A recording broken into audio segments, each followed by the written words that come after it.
Thank you very much, Carlo, and all the other organizers for inviting me to this training school and to tell you something about some methodological issues when we are conducting, well, mainly both talks are about longitudinal studies, either cohort studies, but maybe also randomized controlled trials.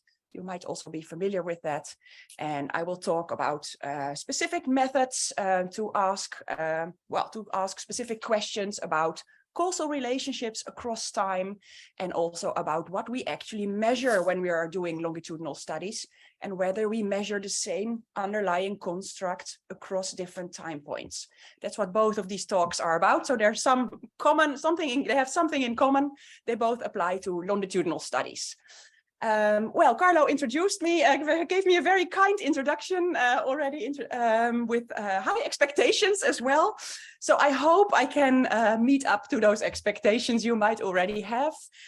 It is going to be intense. I understood that the last 2 days were already quite intense, but you probably learned a lot. And I think you will learn even more today, I hope at least. So it will be intense, but I will really do my best to explain you difficult things maybe in easy terms. That's at least my goal. And if I don't succeed in that, please raise your hand or ask additional questions, because it's always difficult with an audience I don't know yet to know what you already know, what your background is, and where I should step in. So if some things are unclear, just really let me know and we'll go over it again. The goal is really that you learn something that you didn't know before, hopefully. Okay, so let's start. I'll move this chair a little bit. So my first talk is about the cross-legged panel design, also called the cross-legged panel model. And this is a very popular model that we see in lots of different fields, like developmental psychology, clinical child and family studies, psychology in general, but also the more life sciences and medical sciences. This method is very commonly applied and being seen, but it has also been criticized a lot over the last, well, maybe even 20 or maybe even 40 years. So I think it's nice to go over this model. What can this model do? What can't it? What can it not do? And there are also some suggestions for extensions or improvements of this model that I would like to share with you. And before we start, I'm just curious, because later this morning we have a tutorial in R, and I'm just curious, who of you has never worked with R before? So there are some, maybe half has never worked with R before. Okay, that's good for me to know, because I will also show you how to do these models in R a little bit in this presentation already. So I know that I should take this into account. Who says, well, I have worked with R, but I'm not really good at it yet. I'm just, some basic knowledge, basic experience. And who says, well, I have some more, maybe even advanced or intermediate experience with R. Anna-Lena, you do. I was counting on you. So a few people with more advanced skills, I would say, but that's good for me to know that there's quite a lot of variety within this group. Okay, let's start. Well, here you see a lot of pictures of basically only men. And I'm just curious whether you recognize any of these people. Yes, you do? Yes, in the suit there, it's David Kenny. It's Baron and Kenny from the mediation modeling, path modeling, mediation.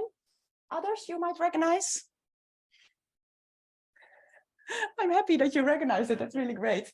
The two guys on the left are Brick and Raudenbush. They have been very influential in multi-level modeling. They have written many books and articles about multi-level modeling. And kind of an opponent of Brick and Raudenbush was the guy in the middle, in the gray picture. That's Carl Jureskok, and you might know him because he was the founder of Lisrel, which is an early software program to do structural equation modeling. And what I'm going to show you in R today is also based on structural equation modeling. So we are indeed today standing on the shoulders of these giants, these multi-level and structural equation modeling giants. Baron and Kenny, indeed, from the mediation modeling.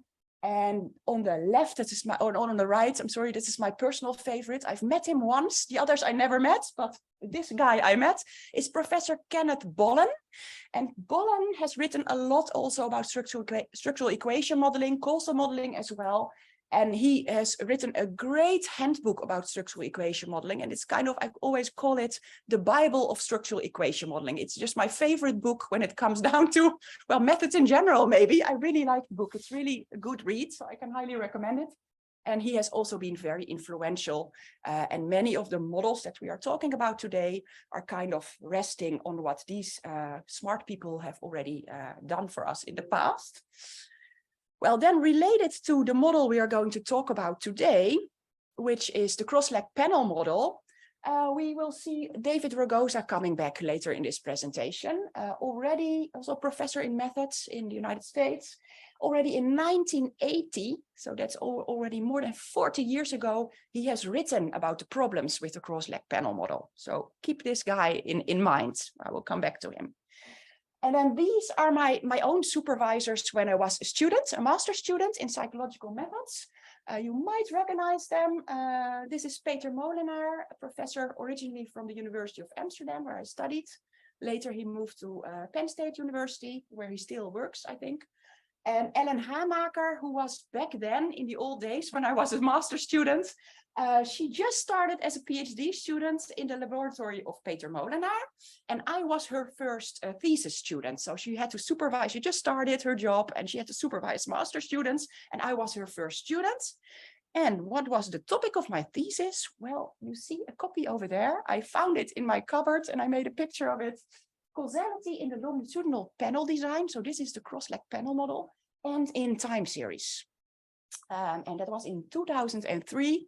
These were my supervisors. And I just realized when preparing this presentation that it's so nice that what I did many, many years ago still has some relevance today. It's still, we are still working with these models and debating about what we can and cannot infer from these models.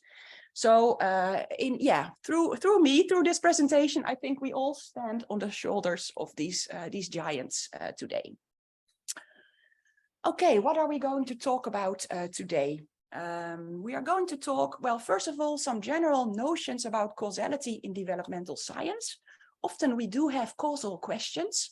Well, then we will see that the cross-leg panel model is a very intuitive model to study those potentially causal mechanisms. And it's also often being applied. Well, then we go over some problems that have been identified with the cross-leg panel model. And we'll have a look at some extensions, one in particular that was developed by Ellen Hamaker, my old thesis supervisor that you just saw on the picture. She developed together with people in her group, the random intercept cross-leg panel model. So this is an extension of the original cross-leg panel model. And we will go over the differences between those models and see what are maybe the advantages of using this alternative model compared to the original one. So that's what we're going to do today. And just don't be afraid. We will talk a lot about the methodological stuff, but I also have an application for you where we see how this method is being applied. So some content in the presentation as well, and also some scripting in R, just to get you a little bit familiar with that already. So causal questions. Disadvantage is that I cannot see my own presentation that well. It's in very small letters. Let's see if I can change that in my own settings. If I can put it full screen. Yeah, it's very small. So for me, this is. Yes. Much better. Yeah, thank you. Yeah. Okay, so causal questions, we very often have them as researchers, right? You probably also do. Here I have some just looked up some articles where in the titles there is some suggestion, not always very explicit, but very often implicit, about causal effects, or effects at least. So here is an example where they have written a review about the effects of prenatal stress on fetal and child development.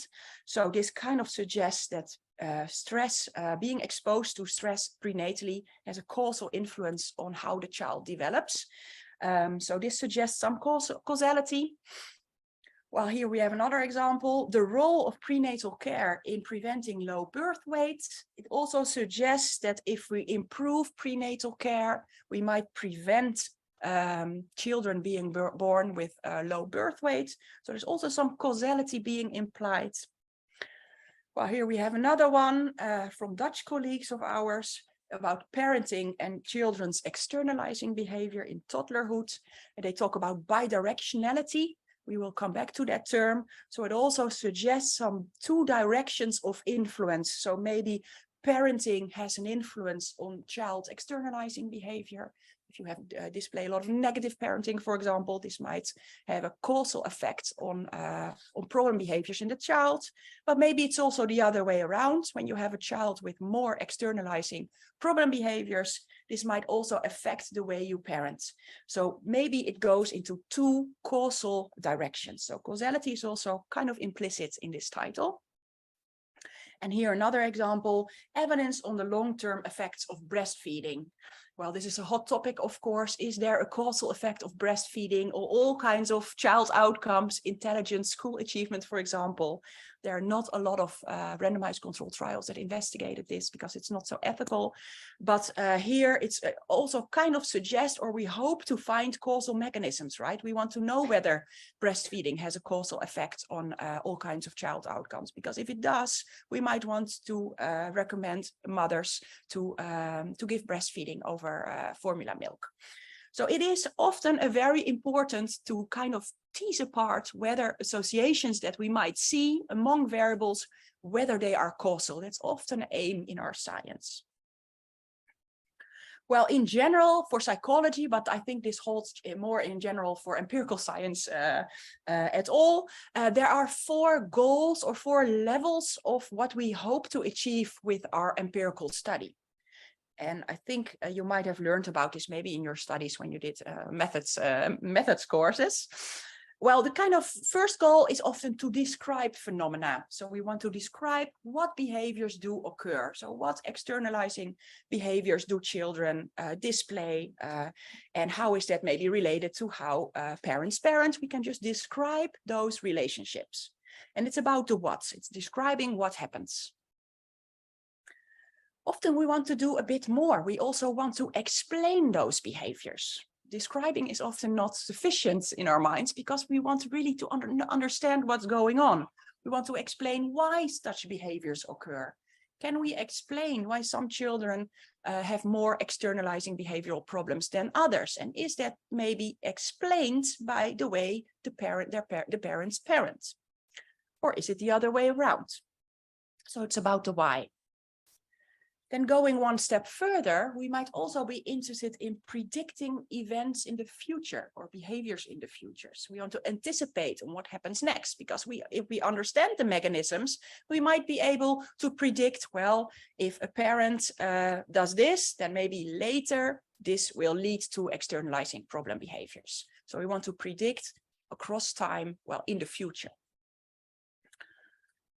And then the ultimate goal very often, and I think that's most closely related to the causal questions we have, is we want to, well, ultimately control those behaviors. We want to stop maybe undesirable behaviors, for example, helping children to become less aggressive or to show less antisocial behaviors, to improve their behaviors. And we maybe want to also at the same time enhance desirable behaviors, so social behaviors, for example. We want to enhance them. So then it's often our goal is to modify behaviors or to change behaviors. And for that, it's useful if we know something about the causal mechanisms underlying or explaining those behaviors. So this you can keep in mind when we talk about the Croslegged panel model. At what level of what goal of science are we actually talking about? Well, might also be familiar to all of you, and I think Carlo has talked about this most likely, I assume, on Monday already in one of his talks. There are different study designs, obviously, you probably know of them, and they can also be used to different extent to study causality. So typically what we say, the strongest design is an experimental design, because that allows us experimental control over the presumably cause. So we are going to manipulate that behavior and we see what is the causal effect on a particular outcome. So typically this can be done in randomized controlled trials where we randomize people to groups, either an intervention or an experimental condition, comparing that with a control condition. But it's also possible, and I think maybe Martina Verhees talked about this yesterday. I saw her on the program. She's also a former colleague of mine. She talked about experience sampling methods and also single case time series. So a single case experiment is also a type of experimental design where you randomize within a single case or within person. So it's not necessarily a between group comparison as we do that in a randomized control trial. Well, non-experimental designs are thought of as less suitable to study causal questions, but we often do want to answer causal questions using non-experimental designs. And you might do that yourself as well, having longitudinal data and hoping to find some, well, relationships where you could or would like to say something about causality, right? And you are probably aware that this is maybe problematic, but we do hope to get a grasp on some causal mechanisms anyway. So different designs are possible. Longitudinal cohort studies are, I think, for this audience the most relevant, where we follow a larger cohort for a longer period of time. It can be a birth cohort study, for example. And then we rely not on the technique of experimental control, but we have to rely on the technique of statistical control.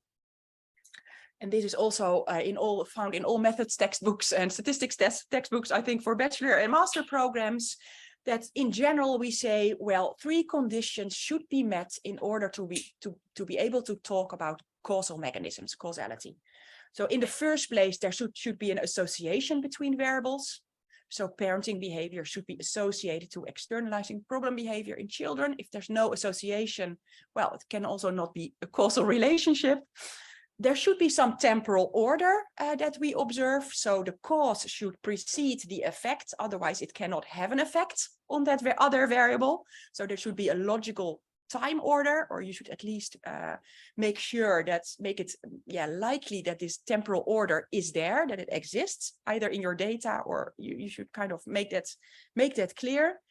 And a third condition, a very important one, we should rule out alternative explanations, and that's all about confounding. And in experimental studies, this is kind of taken care of because of the randomization. But in non-experimental designs like cohort studies, this is often an issue, right? There can be all kinds of alternative explanations of why 2 variables are related. Also, if they are related across time, so the temporal order condition is met, there can still be all kinds of confounders explaining away the association. And that makes us sometimes less certain about whether a relationship that we see also across time is a causal one. So keep that in mind when we are having a look at the cross-leg panel model. Okay, then we're going to dive into this model. I heard that some of you are familiar with it already. Who has ever used the cross-leg panel model on an empirical data set? A couple of you, 3. Who has heard about the model but never applied it? The majority of you. Okay, good. Well, I think many researchers that use this model agree with me. It's kind of intuitive. When we think about these 3 conditions of causality, well, suppose we are interested in the relationship between parenting stress and child problem behaviors. You might start to think about how this might work. Maybe there is a relationship. Maybe parents who are more stressed, who experience more stress, have children with more problem behaviors. Maybe the stress of the parents make them a less optimal parents, less optimal parenting behavior, and that might cause problem behaviors in the child. But it could, of course, also be the other way around. If you have a child with problem behaviors, and maybe this is in part genetic, then this puts more stress to you as a parent, right? So it might also go the other way around.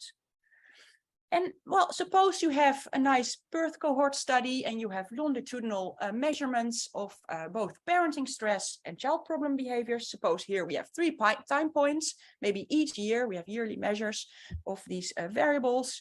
Then we might first look at, well, maybe parenting stress at a later time point can be predicted by parenting stress at an earlier time point, so-called autoregressive effects. This might be the case, that there's some stability in parenting stress. There are parents who are more stressed, and if you are already more stressed, it is more likely that you keep being stressed. And the same might apply for child problem behaviors. Maybe there is some stability in child problem behaviors across time. And then when we start thinking about how these two variables might be related, it's very easy to draw arrows, right? This is kind of an intuitive way to think about causality, potential causality between these variables. So maybe we can draw our arrows in this way. We can draw an arrow from parenting stress at an earlier time point up to child problem behaviors at a later time point. Maybe there is some causal influence across time.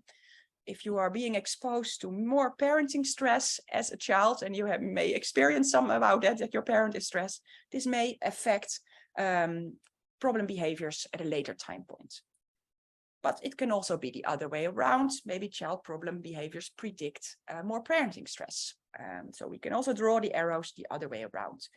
So this is kind of the basic idea of the Crosleq panel model. We do have longitudinal data. We have the same measurements across different time points, and we can study what we call the autoregressive relationship, how parenting stress at an earlier time point predicts parenting stress at a later time point. But we can also look at the cross-legged effects. So across a leg and across variable, we can see whether one variable at the previous time point predicts or has a causal influence on the other variable at one time point later. So kind of when we think about how these causal mechanisms work, this is very intuitive, right? And we can also, well, this is an extra arrow that I drew cross-sectionally. So within one time point, there can also be associations between the variables. We will see that back in the model later on. Well, now let's have a look. This is the Crosleq panel model. This is basically what the model is about, the previous slide. But now let's have a look at the more formal aspects, the more statistical aspects of this model. We are going to specify it in a more formal way. And I hope you will follow me with this reasoning. If not, please let me know. So instead of talking about parenting stress and child problem behaviors, I now have just X and Y variables, because it can be any combination of variables that we are interested in, right? And we have measured them at 3 time points. So we call them X1, X2, and X3, the X variables on the 3 time points, and we have the same for the Y variables. Well, then we can specify the autoregressive effects. You see a Greek letter, don't be afraid. It's alpha, it's just a regression weight, it's just an effect, a relationship between those two variables. That's all. We call it alpha, but we could also call it something else if we wanted to. I stick with the notation from Ellen Hamaker's paper from 2015. If you're interested, you can look that article up. And she has worked out the methodology of these models in much more detail. So I'm kind of sticking to that notation, but trying to make it easier for you. If you want to know more details, you can go back to that article, and then at least the notation is the same. So you will kind of recognize it. That's why I chose the alphas here. Well, we can have the same autoregressive effects for our Y variable, and now the effects are denoted with delta, and we chose another Greek letter. That's just arbitrary. Don't worry too much about it. And then we have 2 types of cross-legged effects, going from X variables to Y variables, denoted by gamma, and the other way around, we denote them by beta. This is most familiar to you probably with regression analysis, where Y variables could also predict the X variables one time point later. Well, this is really similar to what we saw on the previous slide, right? Where we already had these arrows. But there's a bit more to these models that we need to specify and that we also need to estimate. Because we also have unexplained variance. Because X2 in this model, you can see if I can use the pointer. Does that work? No, you don't see it, right? Yeah. Is there a, Your mouse. yeah, I'm doing that. Get off the screen.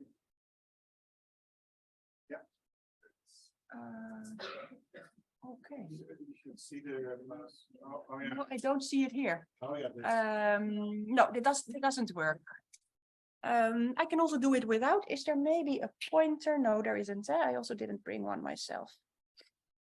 Yeah. Then I will just say it verbally. That's maybe also easier for the people at home. That's fine. So you see there those arrows like U2, V2, U3, and V3, and those refer to the residuals, the error terms in our model. Because, for example, when we focus on X2, we see that X2 is being predicted by X1. This is the autoregressive effect, but it's also being predicted by Y1, the cross-legged effect. But probably this doesn't explain all of the variance in X2. So it would be strange to think that parenting stress at time point 2 is fully being explained by parenting stress on time point 1 and child problem behaviors on time point 1. Probably there are all kinds of other variables and also some error, some measurement error involved there in our measure of parenting stress that go all into this U2, this residual term. So there we have our residual terms. We have 4 of them. And then we also have double-headed arrows, and they represent covariances, or if we standardize them, they represent correlations among those error terms. So it could be, for example, when we focus on X1 and Y1, that already at this first time point, these 2 variables are cross-sectionally related, right? This is what the arrow says. Okay, well, this is the, yes. Correlation between X2 and Y2 and not the error. Yes, good question. At X1 and Y1, it's just a full bivariate correlation because these 2 variables are independent variables in the model. They don't depend on something else. So it's just the correlation between the 2 variables. But for X2 and Y2, and also for X3 and Y3, it's about the correlations among the residual terms. So what is left unexplained? The fact that X2 and Y2 are correlated is fully being explained, is in the first place being explained by the fact that they are both being explained by X1 and Y1. That already makes them correlated. And then they both have some error variance, and the error variance can also be correlated. And that together builds up the cross-sectional correlation, so to say. Well, I want to expose you to a little bit of matrix algebra, but just very, very basic, I hope. You can summarize this model in a whole set of regression equations. And we saw already X2 is being predicted by X1 and Y1. That is a multiple regression model, so to say. And we have that for all our dependent variables. And we can summarize those regression equations in a matrix algebra equation, where we just put them all together. And that's what we see here. So we see that the 6 variables that we are dealing with, we assume for this example 3 waves, but this can of course be extended to 4 waves or 5 waves. But then our equations become longer, so I don't want to bother you with that. But 3 waves is kind of, we can still visualize it easily. And what we see here is that those 6 variables depend on the other variables in the model. And if we focus, for example, on X2, we are going to look at the 3rd element in this matrix, and we see that it depends on, and with matrix algebra, you do row by column. So we multiply the 3rd row by, well, there's only 1 column, so by this column. And there you see what happens. You see that X2 depends with a factor, with a regression weight of alpha 2 times X1, plus beta 2 times Y1, and then plus 0 times all the others, because X2 doesn't depend on X2 itself, Y2, or the variables on time point 3, right? And then we have a plus, and we look at the 3rd element to that. We have the mu, or the U2, which is the residual term. Well, if I would just isolate that regression equation, I will get this. I would get X2 is alpha 2 times X1 plus beta 2 times Y1 plus U2. So we see that X2 For example, parenting stress at time point 2 depends on parenting stress on time point 1, autoregressive effect alpha, plus a cross-legged effect beta 2 times child behavior problems at time point 1, plus some error components. And I assume for now, for simplicity, that these variables are centered, so we don't have to deal with means and intercepts. Just for the people who are wondering where the intercept remains, I assume standard or centered variables because it makes it a bit easier. For y2, we get a similar equation if we work out the matrix algebra. It now also depends on both variables at time point 1. And for x3, we see that that variable is now predicted from the two variables on time point 2. Similarly for y3. And when we look at x1 and y1, we see that those are independent variables. They don't depend on anything else. So it's kind of like empty. Yes. There's a question from the audience for the people at home. If the microphone works.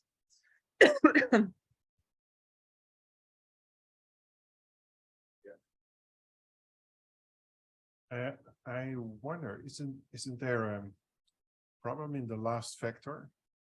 Should be x1 and y1 be 0? Yeah. If you take this literally, x1 becomes 2 times x1. Ah, yes, you're correct. Yeah, that is an error. Yeah, thank you for pointing that out. That's really sharp. Yeah, exactly. Because otherwise we would have x1 plus x1. That's not the case. So in the last matrix or vector, where we have the error terms, the x1 and y1 should be zeros. Yeah, you're correct.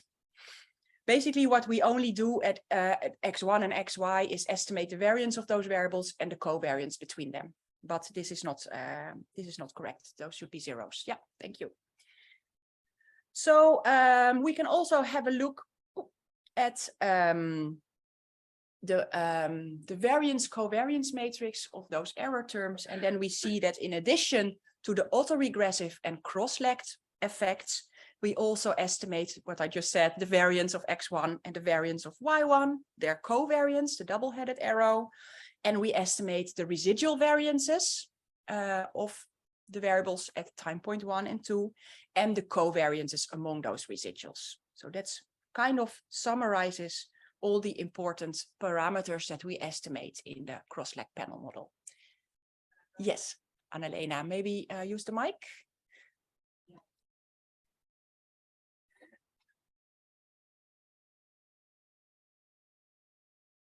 Yeah, it's just the last table. I always find it really difficult to understand what that actually means. You mean the error terms? What you said, I don't even remember anymore. You said, what did you say? The sort of the name of the last table? The residuals. Exactly. Yes.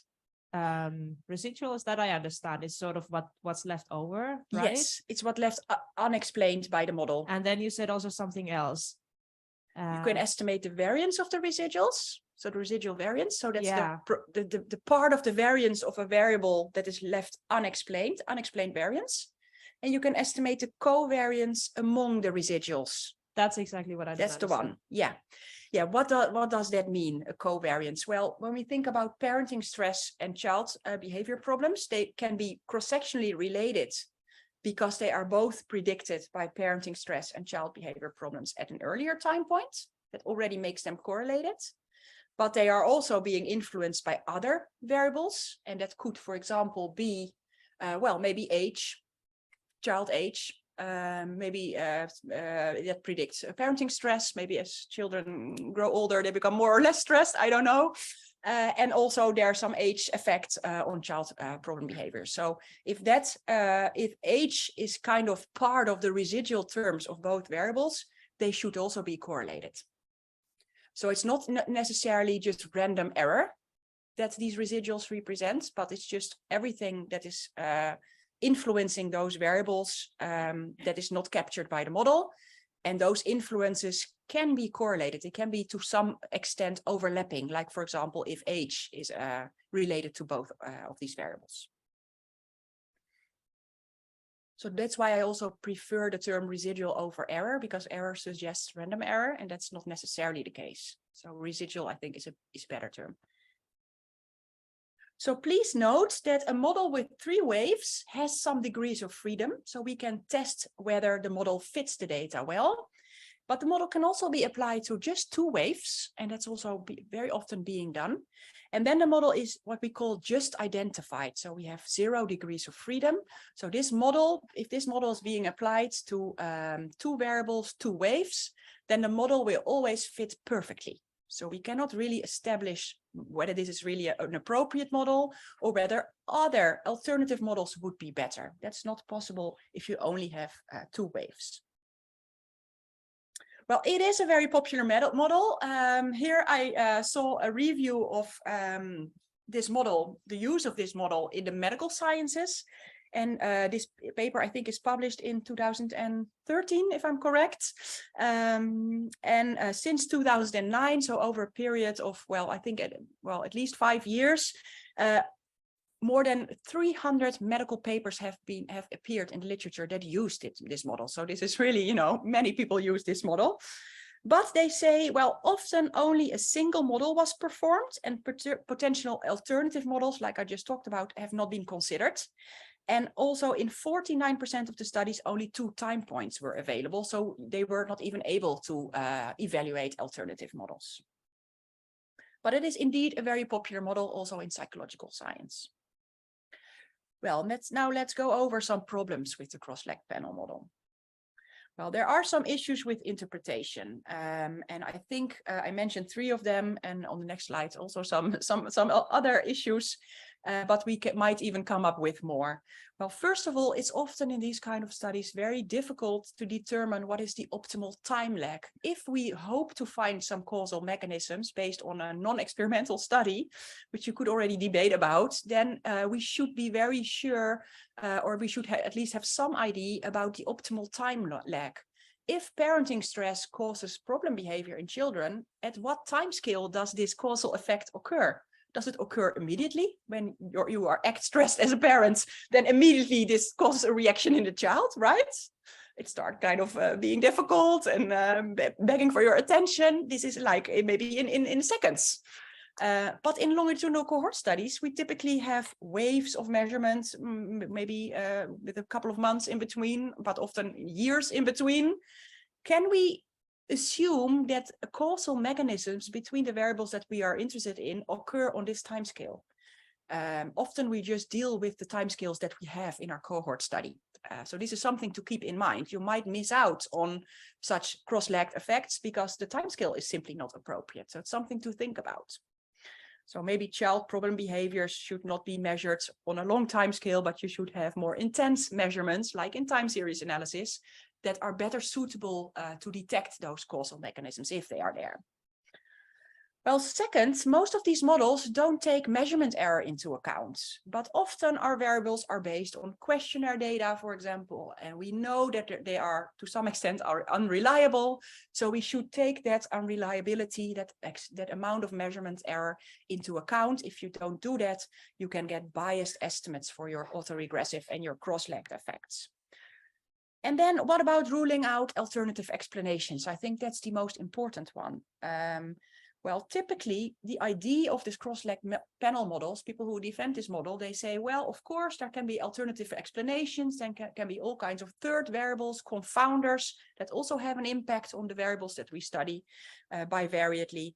But because you statistically control for child problem behaviors in this example, on this slide, on a previous time point, we can kind of assume that even if there is some confounding, this is captured by the controlling for the association with child problem behaviors at the earlier time point. This is kind of the idea that by controlling for the effect of child problem behaviors at an earlier time point on child problem behaviors on a later time point, in studying, in estimating the cross-lagged effects, because it's controlled for the stability of child problem behavior that we see, we kind of already rule out alternative explanations. Well, that is what defenders of this model say, but I think there can still be many confounders that still have an impact on the relationship between parenting stress and child problem behaviors that are not being captured by controlling for child problem behaviors at an earlier time point. So I think this model does not do a very good job at ruling out alternative explanations.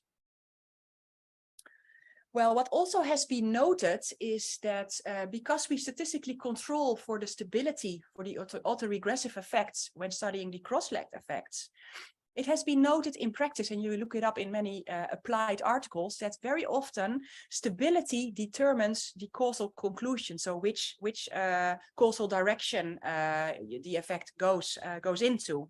So because you control for, if there's more stability, you control for more variance, you explain away more variance. And then typically what you see is that the cross-legged effect is weaker.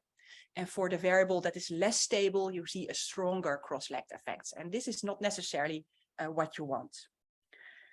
Well, another problem that has been noted a bit more recently, I think, and that is really also thanks to Peter Molenaar and Ellen Hamaker, amongst others, they noted that, well, within and between person differences are confounded.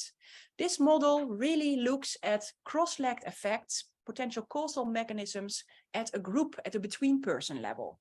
But maybe thinking about causality, we should study this from a within person perspective, because maybe it's not about how stressed I am compared to other mothers. It's really about how stressed I am with regard to myself and how I change. If I become more stressed as a mother, this might have an influence on my child's behavior.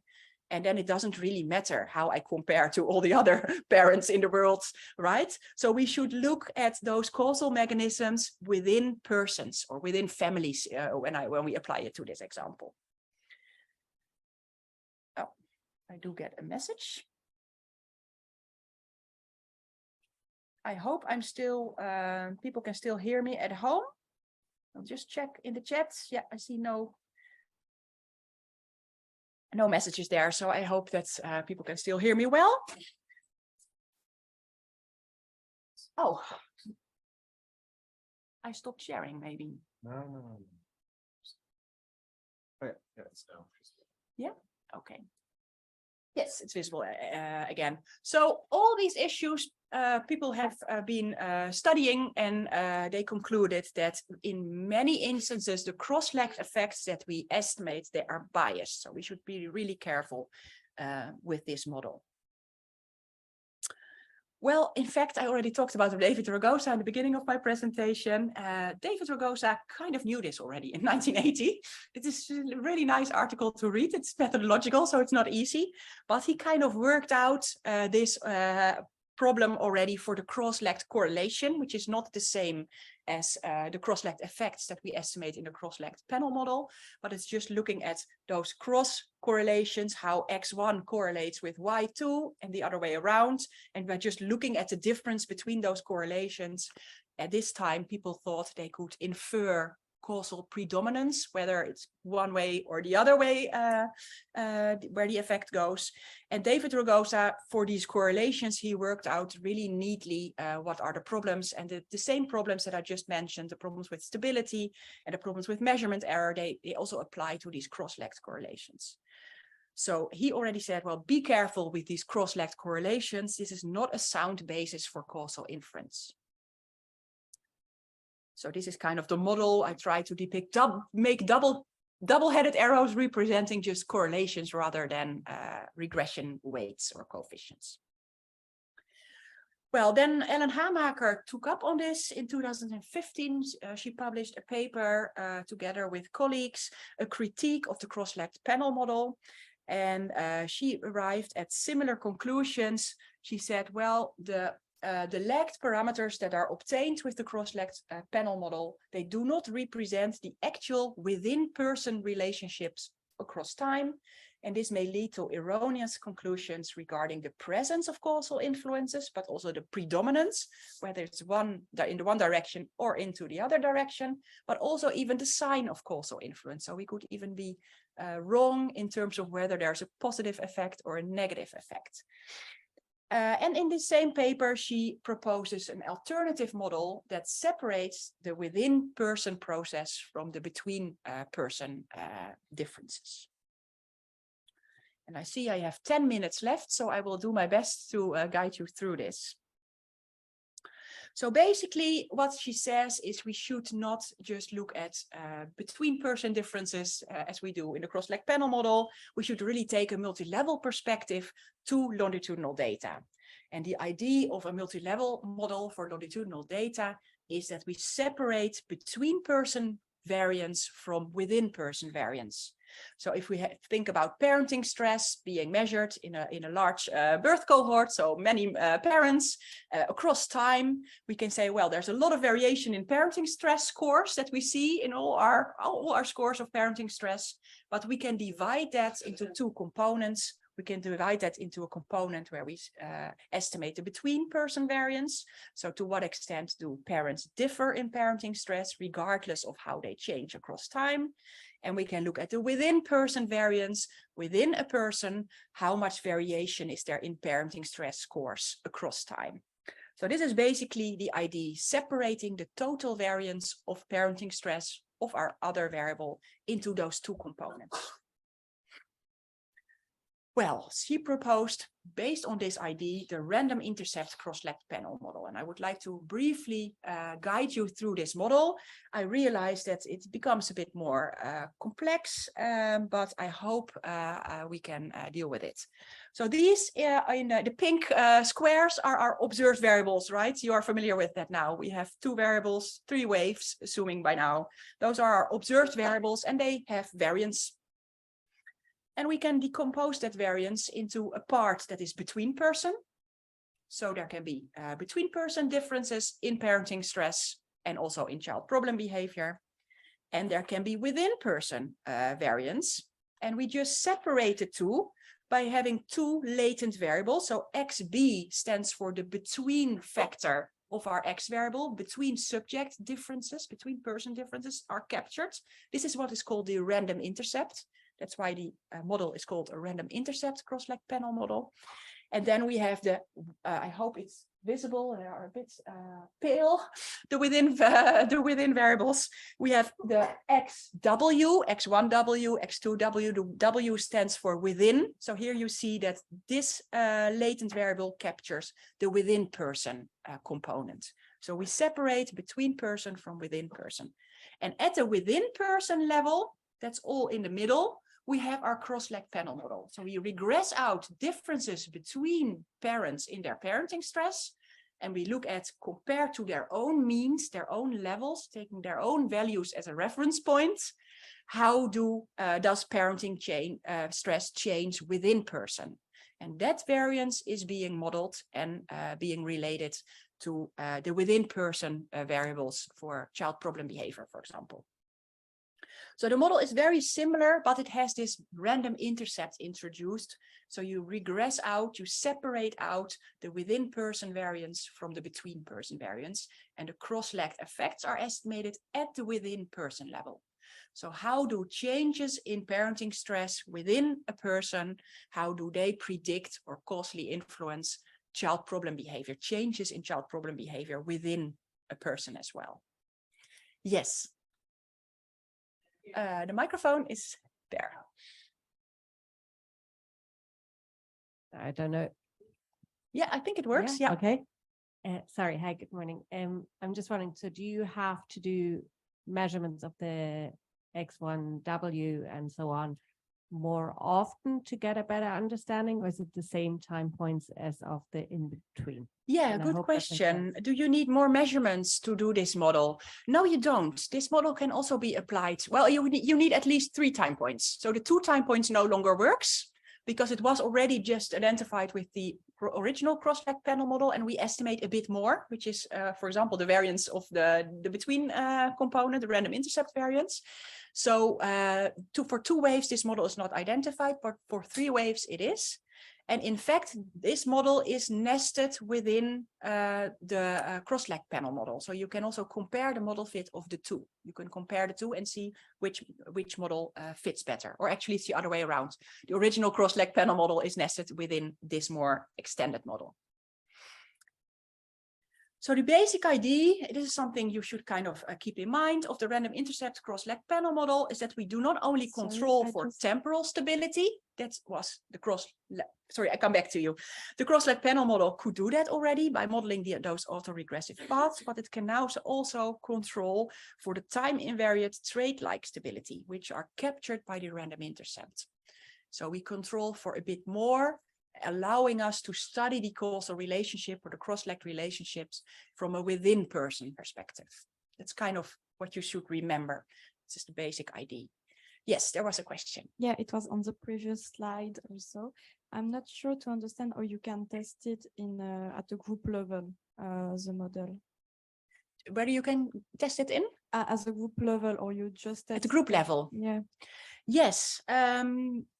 Yes, so here you can still look at the group level association, at the between person level association between the variables, because, and I hope I added it, I didn't add it in this figure, but the YB, so the between the random intercept of the Y variable can be correlated with XB. So that represents how at the between person level, the two variables are correlated. And then the cross-leg panel model is at the within person level. So still the relationship, well, it's like regardless of the time points, regardless of changes across time, but we can still see whether parents with higher parenting stress tend to have children with more problem behaviors. This is between person relationship by estimating the covariance or correlation between XB and YB. I think I have added it somewhere else on a later slide. Well, 5 minutes left to browse you through an application. This is recently being published. I was a co-author on this paper. It was a collaboration with Mirjam Oosterman, also from VU University, Willeke van Dijk, a PhD student there, and a collaboration with Anja Huizing from the VU and an Irish colleague. We used Irish data for this study. And in this study, we were indeed, this is why I use this example all the time. We studied the longitudinal relationships. We were a bit apprehensive with using the word causal between parenting stress and child internalizing and externalizing behavior. And we tested those within person relationships, possible bidirectional associations within person, and also possible mediating mechanisms. So I will show you how we did that. So the research questions that we were trying to answer were, how are within person changes in parenting stress and child behavior problems related over time, while controlling for the stable between person differences in parenting stress and child problem behavior? And in addition to that, do parental warmth and hostility, so parenting behaviors, mediate the within person bidirectional, possibly bidirectional associations between parenting stress and child internalizing and externalizing behaviors. So we did that using data from the Growing Up in Ireland study.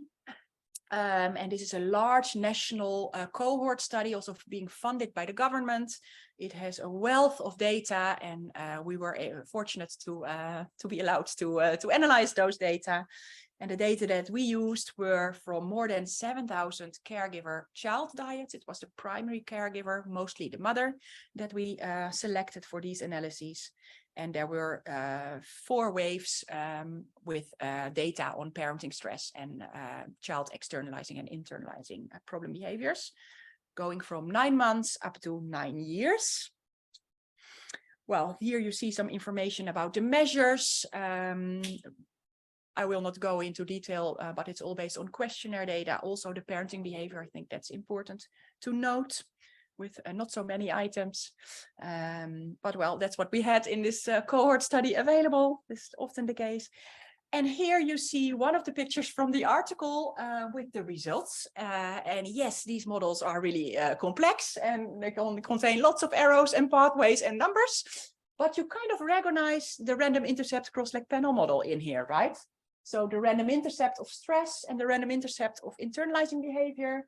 And at the within person level, we see the cross-legged and the autoregressive effects.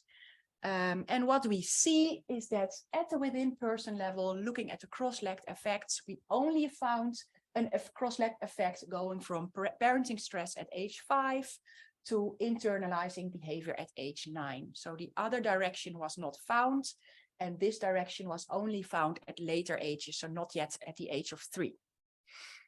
And interestingly, coming back to your question about groups or between person differences, we also saw a significant covariance at the between person level. So indeed, parenting stress and internalizing behavior are also at the between person level, they are correlated.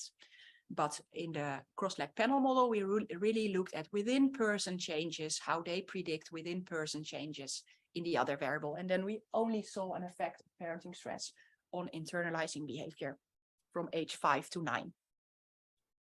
These were the results for externalizing behavior. So again, we can look at the cross-legged effects. You already noticed a difference that we found a little bit more. We now also found 2 causal or 2 cross-legged effects going from externalizing behavior to parenting stress. And that's something we didn't find for internalizing behavior. So maybe the more overt problem behaviors it's externalizing are more visible and notable and cause more stress in the parent. This could be the case. And we still see that parenting stress at age 5 also predicts externalizing behavior at age 9. Yes, there's a question behind you first. Oh, no, for you. Yeah, yeah.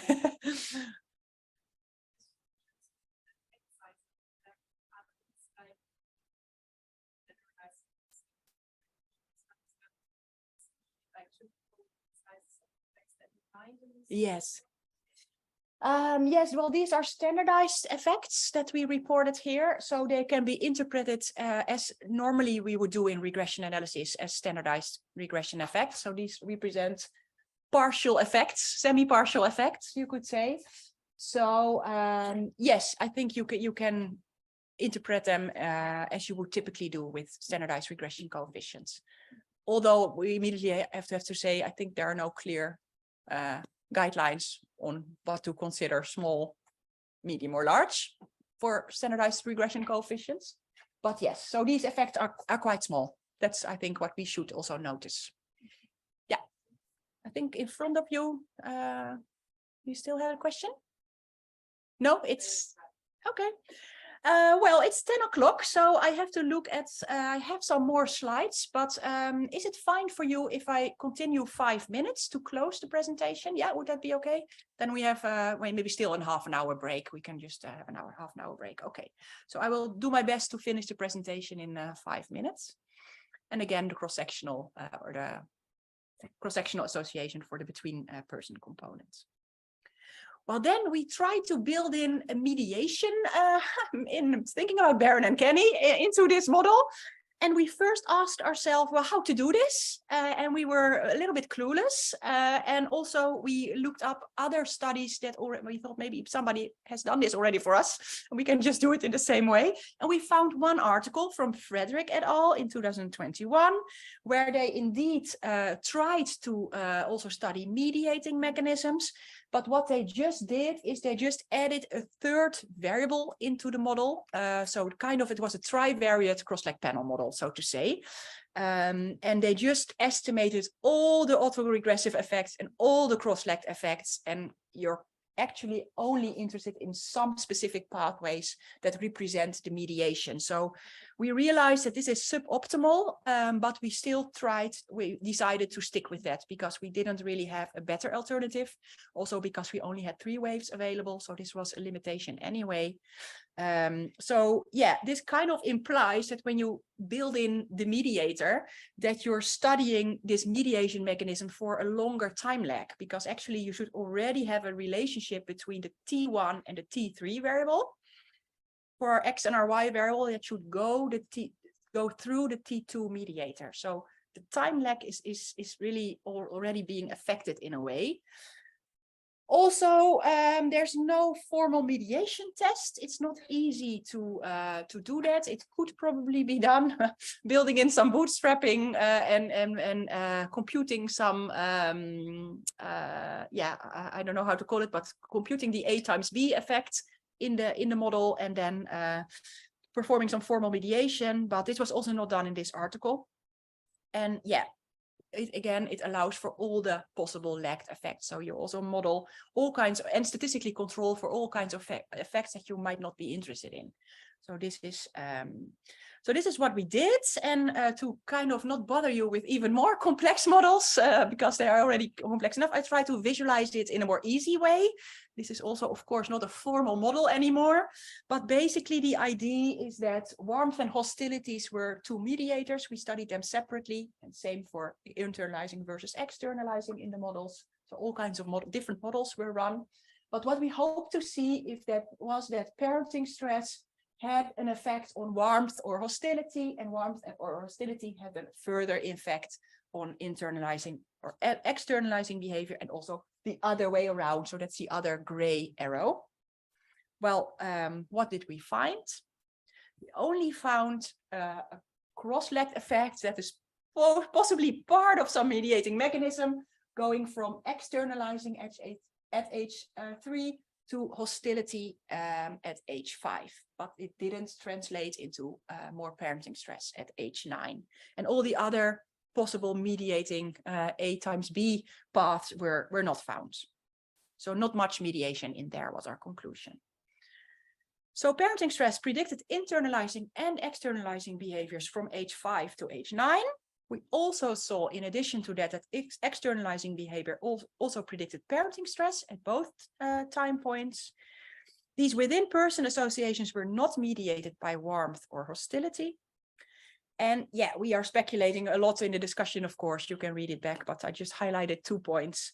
Well, maybe the causal and also the mediating mechanisms do exist, but in a much shorter time frame, maybe days or weeks or months, rather than years. Going from 3 to 9 years is quite a long time frame. And maybe we should also look at other parenting behaviors or measure parenting behaviors in a different way. Maybe not through questionnaires is maybe not the best way. Well, very briefly, in 1 minute, I will just expose you to a little bit of R code. So you are already familiar with that for the later presentation. So you see here the model, and this is the between person component, and you see that we specify those random intercepts in the piece of code you see over there.